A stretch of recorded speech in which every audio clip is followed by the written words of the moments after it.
Канай мырза. Рахмат. Мен бир кошумча айтып койгум келет эле да, батышка айтып коюш, батыш биз сендей эмеспиз, биз башкачабыз, биз моундайбыз деп айтып коюш өтө оңой. Бирок батыш кредитин бербей койсо, батыш кайсы бир жерден экономикалык санкция кылып койсо эмне кылабыз? Ошол себептен бул баягы бул маселеден биз 90-жылдары чыкканбыз. Билебиз эмне болот, кандай болот. Мен эмне дегим келет, бүгүнкү күндө баягы айтып атпайбы, сиз айтып атпайсызбы, баягы коомго кайсы бир идеологияны иштеп чыгып, үгүттөп сунуштаса коом ошону аткарабы, жокпу, жана башка дегендей. Биз объективдүү реалдуулукка, мындайча айтканда, чындыкка, ушул бизди курчап жаткан болмушка ачык көз менен караш керекпиз. Ошондо биз көрөбүз, коомдун эң биринчи кызыкчылыгы, адамдардын эң биринчи кызыкчылыгы бул экономикалык кызыкчылык. Баланы курсагы ачып жатса, ал наркотик жөнүндө укпайт. Мен айтарым эмне? Жөн гана идеологиялык жазап туруп, идеологиялык мондай клич берип койсок, элдин баары кокуй биз кыргыз экенбиз, кокуй нарк маселе эстеш керек экенбиз деп апапакай жакшынакай болуп бир иретке тизилип калбайбыз. Буну түшүнүш керекпиз. Деги эле идеологияны элге таратуу бул эң оор этап.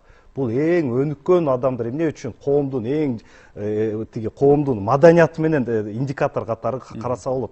Бул өнүккөн коом экен деп. Коом биринчи курсагын тойгузат, үйүн жасайт, анан гана маданият көтөт. Мындайча айтканда, тиги идеология ошо маданият алкагында руханий баалуулук болуп жатат. Буну түшүнүш керекпиз. Анан мен бир нерсе айтып жөн гана айтып кетким келип атат да, бүгүнкү күндө биздин дүйнө көз карашыбыз, деги эле биздин таануубуз толугу талкаланган.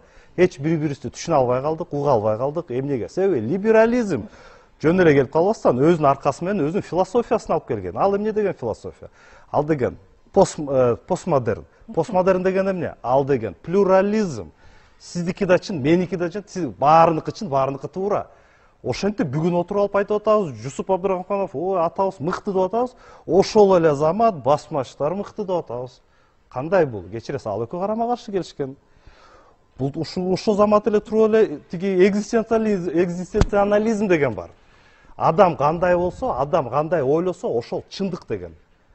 Ошол эле замат квантовый релятивизм деген турат. Эксперимент с двумя щелями, человек своим, наблюдатель своим вниманием разрушает волновую функцию электрона и придает ей корпускулярность. Визуализация деп атат. Визуализация кылсаң, ишиң чын болуп кетет деп атат.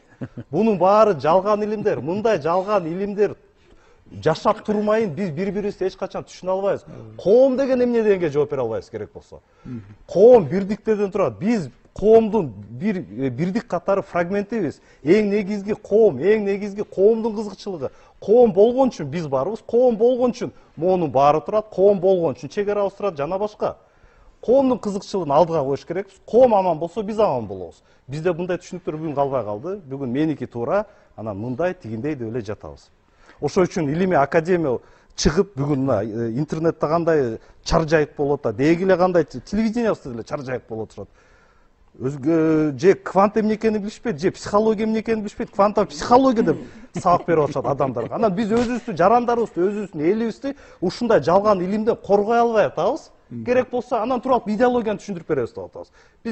Биз ыплас бир жалган илимден коргой албай жатабыз азыр. Келгиле ошол жөнүндө бир мындай эстей кетели дегеним да.